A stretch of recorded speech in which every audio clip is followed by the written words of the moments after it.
নমস্কার, কথামৃত ইউটিউব চ্যানেলে আপনাদের স্বাগত। আজ 5 সেপ্টেম্বর শিক্ষক দিবস। ডক্টর সর্বপল্লী রাধাকৃষ্ণনের জন্মদিন, যিনি ছিলেন ভারতের প্রথম উপরাষ্ট্রপতি এবং দ্বিতীয় রাষ্ট্রপতি। তিনি ছিলেন দার্শনিক, অধ্যাপক, রাজনীতিবিদ এবং সর্বোপরি শিক্ষক। একসময় তার কিছু গুণমুগ্ধ ছাত্র তাকে গিয়ে আবদার করেছিল, স্যার, আপনার জন্মদিন আমরা পালন করতে চাই। তখন ডক্টর সর্বপল্লী রাধাকৃষ্ণন তাদের বলেছিলেন, আজকের দিনটি আমার জন্মদিন নয়, এটা শিক্ষক দিবস হিসেবে পালিত হোক। সেই থেকে 5 সেপ্টেম্বর শিক্ষক দিবস হিসেবে পালিত হয়ে আসছে। এবং আজকের এই মহান দিনে আমাদের প্রত্যেকেরই নিজের শিক্ষক শিক্ষিকার প্রতি সম্মান জানানোর, শ্রদ্ধা জানানোর দিন, কৃতজ্ঞতা প্রকাশের দিন।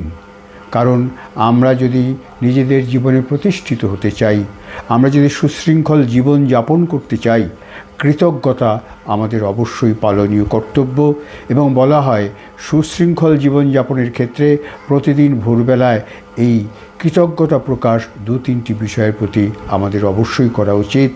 কাজেই আজকে সেই সুযোগ, 5 সেপ্টেম্বর শিক্ষক দিবসে আমাদের যত শিক্ষক শিক্ষিকার কাছে আমরা এই পর্যন্ত পড়াশোনা করেছি, যাদের সংস্পর্শে এসেছি বিভিন্নভাবে, তাদের প্রত্যেককে আজ আমাদের শ্রদ্ধা, সম্মান এবং কৃতজ্ঞতা জানানোর দিন।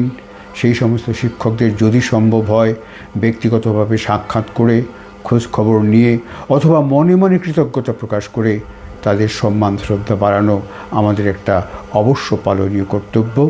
এবং এটা শুধু শিক্ষক শিক্ষিকা বলতে শুধু স্কুল কলেজের নয়, আমাদের জীবনের চলার পথে আজ পর্যন্ত আমরা যার কাছে কিছু শিখেছি, আমরা ব্যবসায় শিখি, গান বাজনা, খেলাধুলো, সংস্কৃতি চর্চা, যাই কিছু শিখে থাকি, কারো না কারো কাছ থেকে আমরা শিখেছিলাম। সবচাইতে বড় শিক্ষাগুরু আমাদের মা বাবা, আমাদের অভিভাবক, তাদেরও যেন ভুলে না যাই।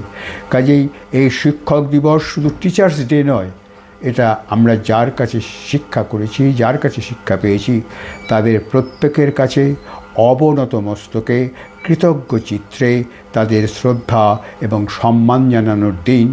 এইভাবে তাদের শ্রদ্ধা সম্মান জানিয়ে আমরা নিজেদেরকে ধন্য করি এবং আমাদের পরবর্তী যে প্রজন্ম আসবে তাদেরকেও সেই কাজে উদ্বুদ্ধ করি, এই কৃতজ্ঞতা জানানো শিক্ষক শিক্ষকের প্রতি। এবং সেই সঙ্গে পৃথিবীর যেখানে যত শিক্ষক আছে সবাইকে কথামৃতের পক্ষ থেকে আমাদের আন্তরিক অভিনন্দন, শ্রদ্ধা ও সম্মান জানাই। নমস্কার।